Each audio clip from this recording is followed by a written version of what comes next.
Hey everybody, I made a new track and I'm just going to show you how I'm making it. It's about 2 minutes long at the moment and I just need to flesh it out. So yeah, I'll just play it back to you firstly and then I'll take you through how I did it.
Cool. All right, so I hope you enjoyed that. This is like a no nonsense kind of track. Just getting in and making music that is fun, fun to make, fun to listen to. That's only up to 1:30 or so. So I need to flesh this out. Probably what I'll do is, at the moment, I've got this arpeggiated bass sound at the end. But I might let that, instead of it fade out, I might let it sit there for a bit, throw in an obvious 80s drum pattern, and then go to a build up into a final chorus. I might even put like a synth solo in there as well, but I'm kind of liking the simple musicality of this, so I'm not exactly sure if it needs it. So, and in order to do the build up, what I accidentally found was there's a really good loop. I think it's this one. Sorry, the pitch bend's broken. Hang on. Pitch bend always sits there in Logic and doesn't correct itself. It's very irritating. Wonder if I can show you.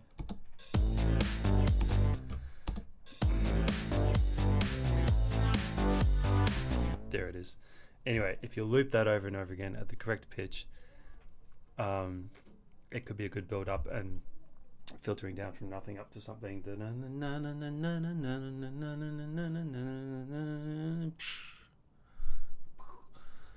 So that's the idea. Yep. Anyway, I just want to keep it really simple. Want to keep it fun and keep the whole thing under 3 minutes is the goal. Just make it a good, solid pop song. I thought about some vocals, but probably won't bother. I do have like a little vocal sample here at the start, because I'm working on this one for actually a video game that I'm working on. So this was related to the title of the game. So that's just me processed. There's a couple of layers here. That's me talking, and so what I've got is the vocal transformer in Logic, which is great. I need to move. I might move my screen over here so that, because the plugins tend to show up on the left.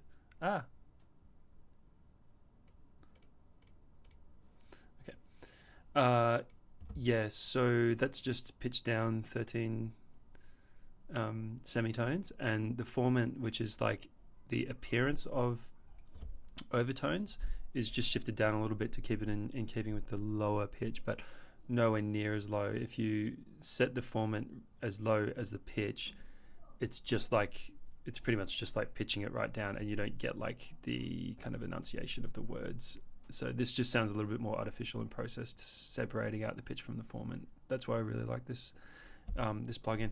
Pretty much every single plugin I've used is native to Logic in this, but there is one I had to get this Native Instruments contact for another project.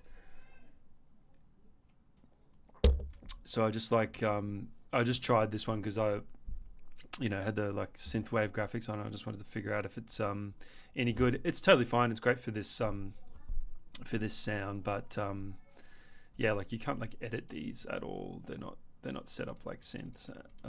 They're just they're really very, very preset. So I would use something like that sparingly, like as an addition to something, or just to give my music a little bit of character that's outside my normal situation. So yeah, I'll just go through some of the stuff. Probably the main thing is the lead line.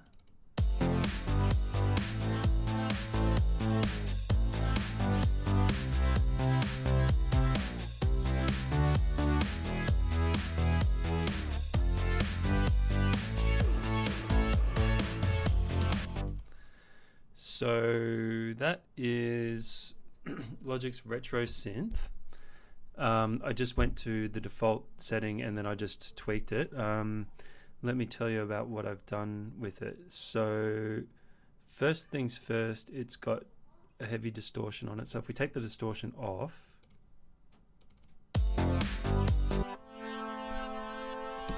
I've got that side chaining to a ghost kick. I always use a ghost kick in the main session. I'll tell you about that in a second. But here's the side chain. The side chain's not super full on. I don't like side chaining that completely goes to zero. I think it sounds gross, but this is pretty side chainy for me. I wouldn't go any further. That's with no distortion. This is with distortion. Almost kind of 8-bit effies it as well, which is kind of cool. So yeah, it's just basically just a saw wave in the retro synth, which is a really nice synth. It's a little bit like a Moog tone to it, but you can sort of get Juno sounds out of it as well, and you can choose your filter based on whether you want it to sound like a Moog or a Roland. Basically, that's the face off.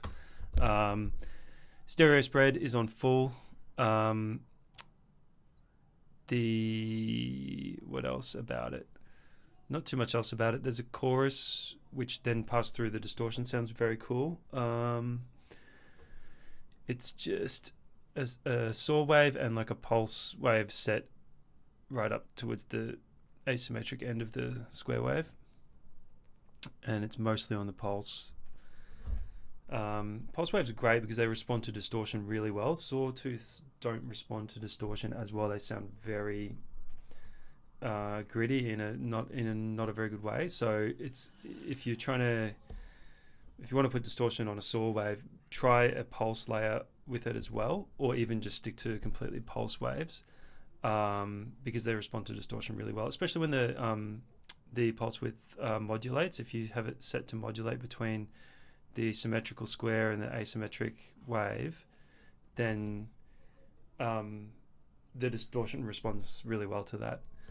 But I did want it to sound a little bit gritty, so that's why I've got the saw wave in there as well. So that's that one. And just in terms of sequencing, it's all 2 notes.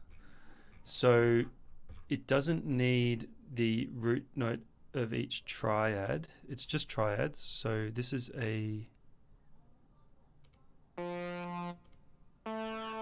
it is the root note of the triad. It's just the first 2 notes of the triad. So that's an F major.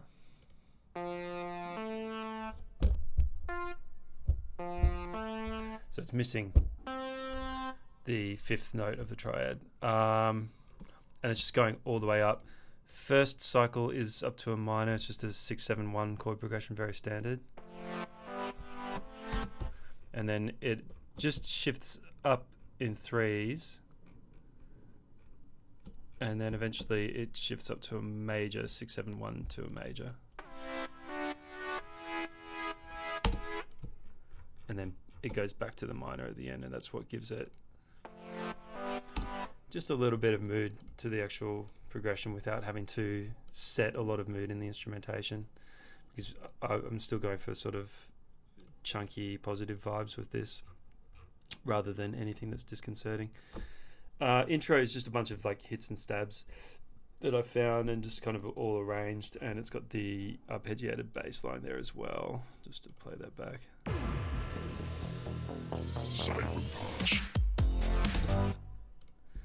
And then yeah, just the drum fill at the start. That's it. I had to play with that a little bit, yeah, to get it sounding right.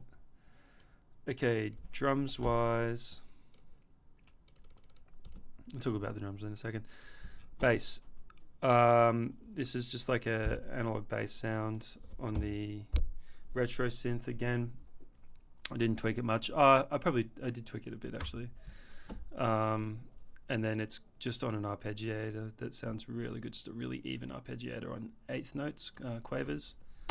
I've just done a lot of EQ on it, so I really want to just bring out the bitiness of it. It doesn't need a lot of sub and stuff. Like it's there, but you don't need to like overdo the sub.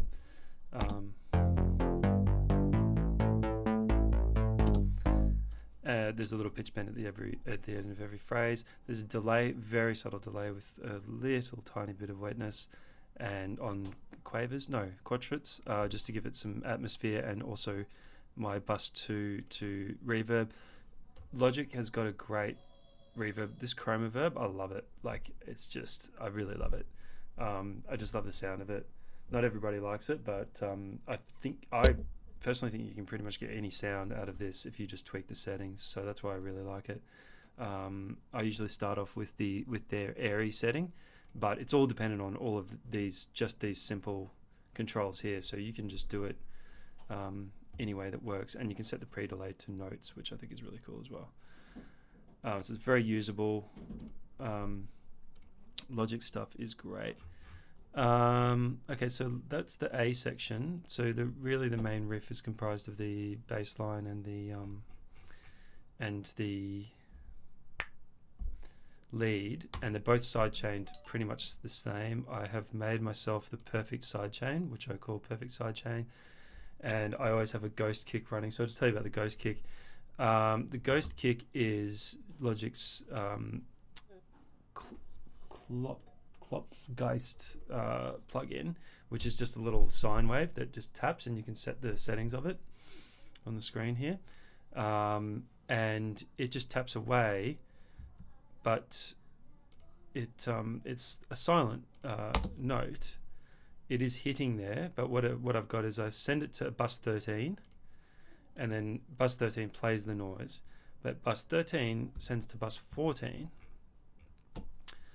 and 14 is turned right down. So that means that I get a signal here, but you can't hear it, and that's how I make a ghost kick. It doesn't need to sound like a kick; it just needs to be a signal for pretty much the right hit and decay. And I've just set it in a way that I think works and sounds nice to me. So that's always pumping away, and you can just set all of your instruments to the ghosted kick. So every compressor I've got, I'm just running it on bus 13, which is totally silent. If I set it to 14, it won't work because 14 has no signal, if that makes any sense. Email me if you're confused. Okay, so, and what I'm tending to do at the moment, just something I sort of discovered the other day really, is I'm pretty much running the compressor over most of everything. If I have a delay on the channel, I'm finding that it's actually sounding good to put the delay before the compressor in most cases, not always. But what I am doing is I'm also putting some reverb on after the sidechain, so there's still a little bit of presence in the sound. It doesn't sound completely sucked into nothing every time the kick hits. So I just want to get a little bit of organic realness to it, and that's why I keep a bit of reverb on. Probably most people wouldn't do it that way. That's just how I do it. Probably what I will do in the mix down stage, after I've bounced all of these to audio, with their ghosted side chaining, I'll probably sidechain everything to the kick and the snare very subtly at the end of it, just to give everything a unified suck and pull from the kick and the snare, just a little bit. So that's what I'll do. But like basically keeping a bit of organic presence there and using the sidechain kind of musically, kind of technically, somewhere in between. The sidechain on the bass is fairly drastic, and it's great because it gives a bit of an offbeat flavor. It's not just do do do do. It's more do do do do do. So it just sort of ups the disco element to it. Okay, what's next? Okay, so that's section A, and now I got section B. Same chord progression. So what have I done with this one? What I started off with was this sound. So how did I get that sound? I think that's 2 layers of the retro synth as well. Okay, they've got like a pad that they call dark background, but I actually just, instead of making it a long attack, I made it an immediate attack and more of a decay. So it was like more of a dong rather than a and just a little bit of tweaking on the filter and stuff gave it a bit of ugly resonance and stuff like that. And then what I've done is I've panned it left and right somewhat. I might just expand that panning a tiny bit.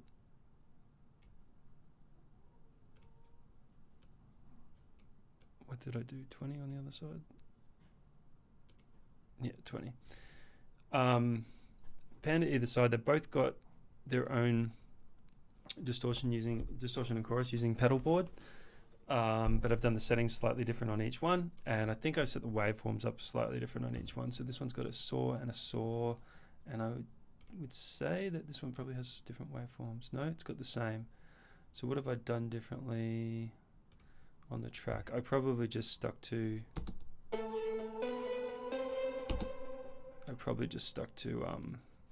changes on the pedal board. Okay. So yeah, so they're panned left and right, and then they've both got a little bit of reverb, not a lot, and delay. And then I found that just wasn't quite enough. It was sort of too pad-like, so that's where I added this Native Instruments one, the Analog Dreams. Doesn't sound too bad. It needed a lot of tweaking, but it was fine. And that's got a lot of delay on it. Probably a bit too much actually. I'll just pull that back a little. I've panned that one dead center, except I've panned it a tiny bit to the left, and I'll tell you why in a second. And then combined with that. And the overall effect is just very washy.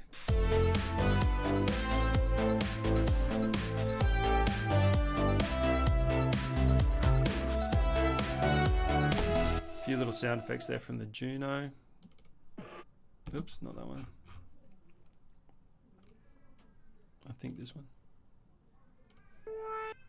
Yeah, just little.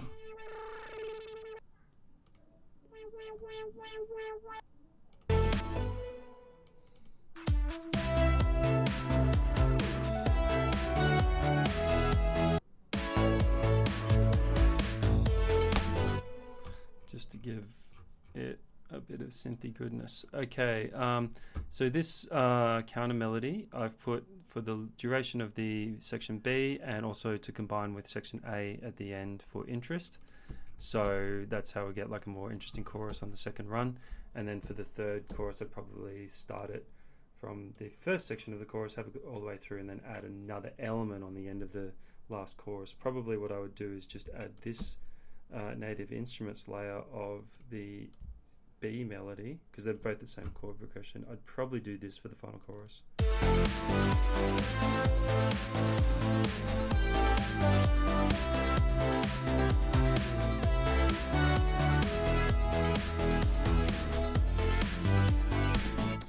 Yeah, I'd do that for the last chorus to give it something, but I wouldn't add the lower deep layers, these ones, because they're just too heavy and deep, and that space is already taken up pretty much with the lead. Okay. What's next? The Gaia, the Roland SH01. That's two waveforms, very different, pan left and right. I made a little bit of a mistake in that the right waveform is a lot louder than the left one. So I have compensated a little bit and just stereo panned the entire thing to the left. But there's not much you can do. And then if you sort of turn it too far, it almost brings the right one into focus too much, because it starts like making its way into the center and sort of making itself like even more obvious. So I don't have any plugins to balance left and right, and I can't be bothered splitting them out and stuff like that. So all I've done is I've balanced it. So the first time this enters is in the B section. Just play that solo for you.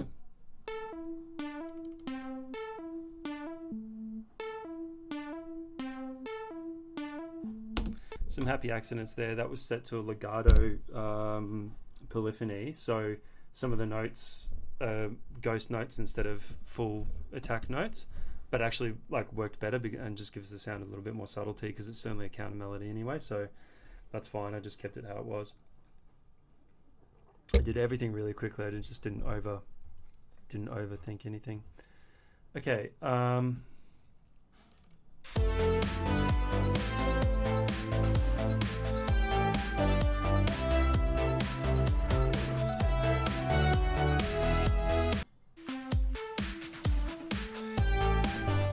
Yeah, so to balance that, that's why I panned this lead a little bit to the left. You can hear it's on the left a little bit. So hopefully if I've set this recording up so that they're the right way around. But anyway, okay. So they should balance a bit. It's still sitting a little on the right, which I'm slightly uncomfortable with, but I kind of don't mind the interestingness of it. So I'm just going to leave it like it's fine. Now on this version, in this section, I don't have that lead sound to balance the panning. So what I've done is I've added another soft synth on the left to give it a little bit more.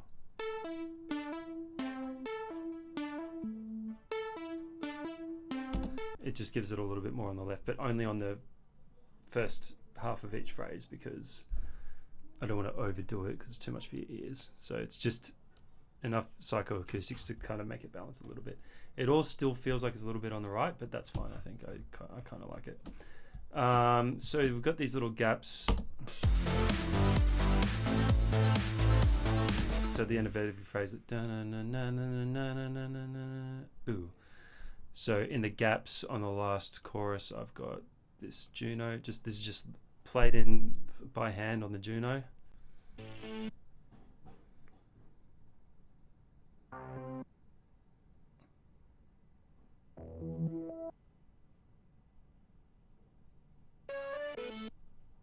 I didn't even play the wrong note there as well, but it sounds good.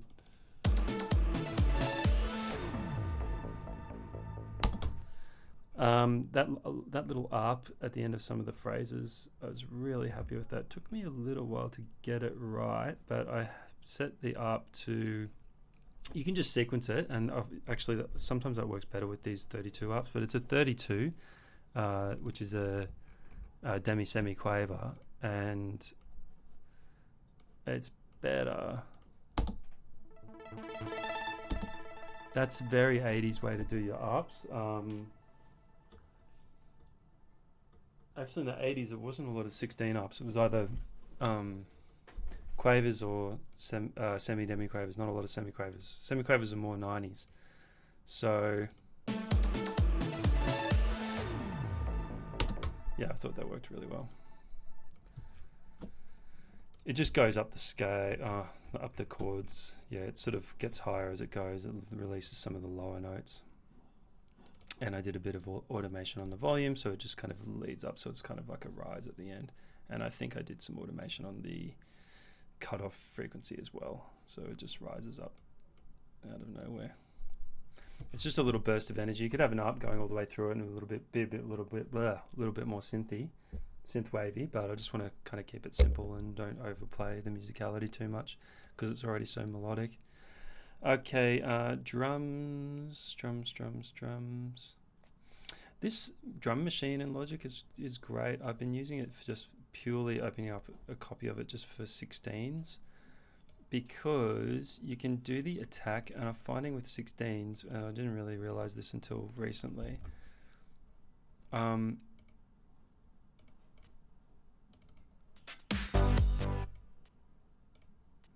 if you make the attack, I think it's with the envelope here. If you make the attack quite soft on the 16s, it kind of sounds a bit shakery, but because this one you can tweak the attack exactly how you want it, you can kind of get it halfway in between a shaker and a hi-hat. And I only put it on the offbeat 16s. So it's that instead of it's like with missing a note. It doesn't ever hit at the same time as a kick or a snare or a main hi-hat. And that's really important because it's following a really good principle of production, which is like, don't have two sounds take up the same space, because this takes up the same space as any other hi-hat. Basically, they all take up really similar space, these kind of high-end hi-hats. So yeah, if it's just filling in where it needs to and not like overplaying, it just gives you so much more room in the mix. You know, it probably, if anything, it makes you turn your main hi-hat down because it's not competing. And that's really good. If you can afford to turn a sound down and still have energy in the mix, it helps so much. So that's mixing stuff. I mean, compositionally, it is very simple, but you do need to know your chords. Yeah, so it's like, we're in A minor, so it's F, G, A. And then A, B, C. But instead of doing the B, I did a G, because that's more musical. Sorry for this noise. Sorry. And then up the scale.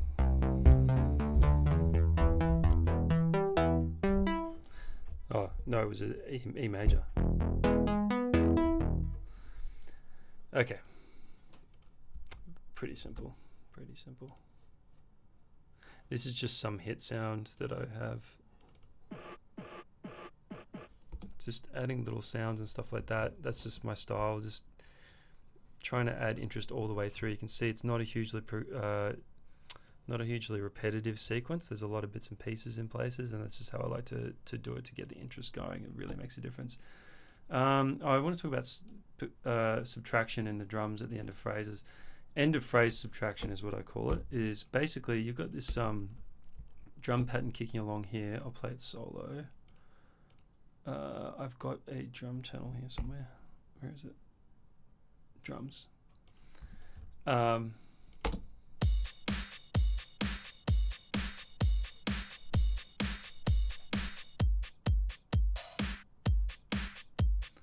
So at the end of a phrase, I always take out a ride or a hi-hat or whatever, or actually quite a few things, even like ups and things like that.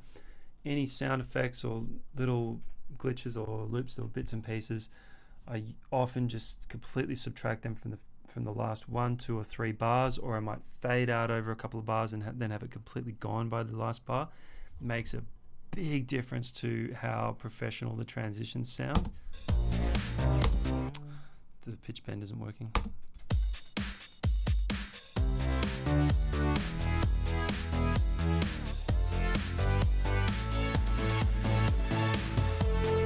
So the ride in that case is replaced by a crash, which I sampled from Paul Van Dyke. Sorry, Paul Van Dyke. Where's my ride? This is my ride. I got these really nice ride samples. I really like this ride. That's good. The ride is also sidechained, so actually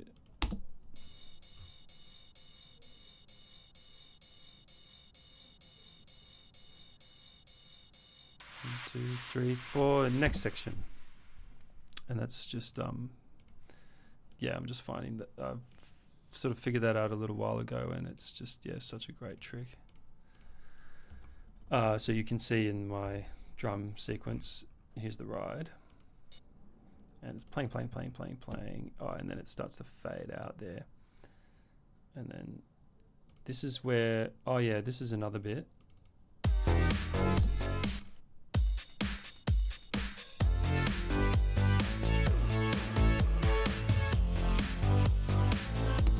So I had it fading out over the last bar of the phrase, completely muted at the start when a crash hit, and then once the tail end of that crash is decaying, I'm bringing the ride back up underneath it to regain its position. Just, man, it makes such a difference doing those little adjustments. So, and I usually do them after I've laid out a lot of the track. So like lay it all out, I'm happy with it, and I'm just like, oh, everything might sound a little bit too cluttered or whatever. Anytime you've got a drum fill or whatever, just like take a bunch of hi-hats and sounds out, let the fill have its place, and then bang onto the next section. And it's a lot like how a normal drummer would play. You're not going to continue to playing your normal hi-hat pattern while you're doing a fill. You might like release the hi-hat and let it ring out while you go. So it'll be like, anyway, I'm not a drummer, but I did learn that trick a few years ago for another producer. So yeah, I pretty much do it in every track now. Okay. What else? Yeah, drums. I sampled the snare from Neuro. Not that one. I got a pretty hectic reverb on it. It's got actually pretty much the pre-delay is about the length of a quaver. But you don't really notice it in the track. It just gives it so much more organic presence and just takes it a little bit out of the regular EDM frame. It's layered with some other really messy, gross snare. And then I've got, this one is off this drum machine. Oh, how do I show it? The Tomcat. This drum machine's awesome. Oh, I love it. It's gritty and terrible. And the clap is the best clap, and I use it in almost everything now. And that combined with the snare, they just sit so well. You do have to EQ around both of them a little. So there's a fair bit of, I tend to do a lot of EQ on the snares. That's a little bump for the fundamental of the snare.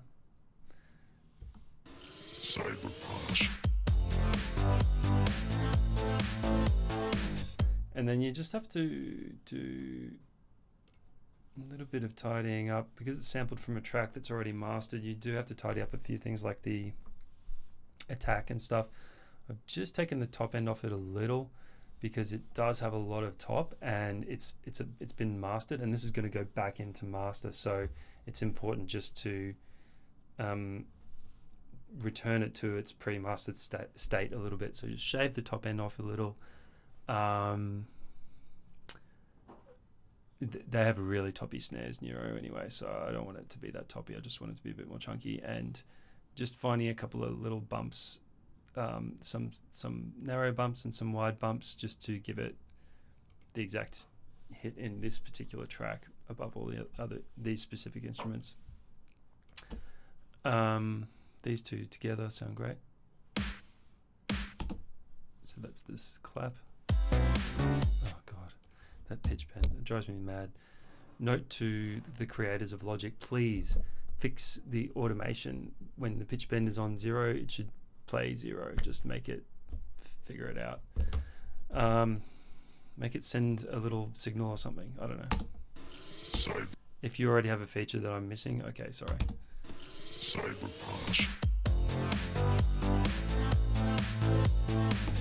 I've also got like just this kind of thing that I've played in by hand, which is just yeah, I think I did that on the Logic acoustic drum emulator thing.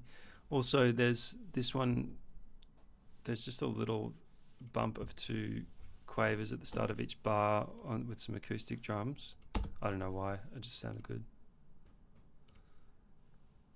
Why is that not working? Oh, I have to, sorry, it's multiple output. Yeah, it doesn't really matter. Acoustic drum kit, and it does like most of the tom fills, and then I've got also these other toms, stereo toms.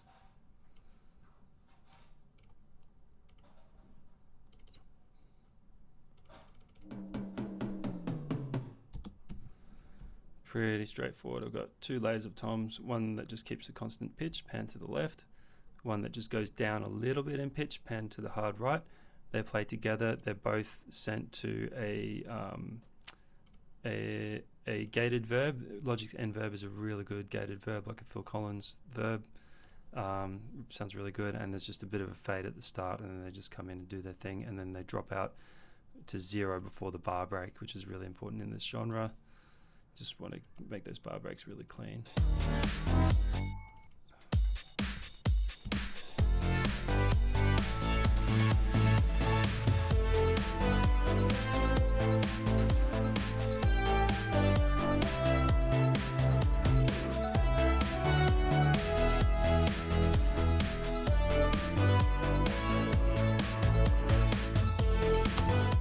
I might have turned my snare down a little bit too much. So this is all before the final mix down.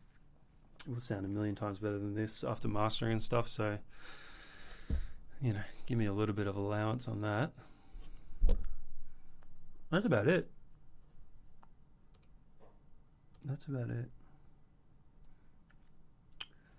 Yeah, just a bunch of different synths. I use the retro synth a lot.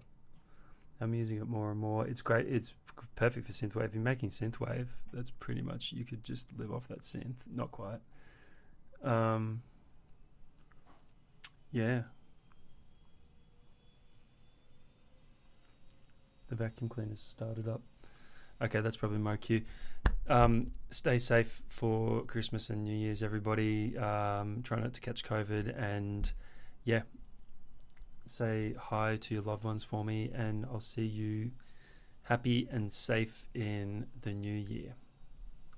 Peace.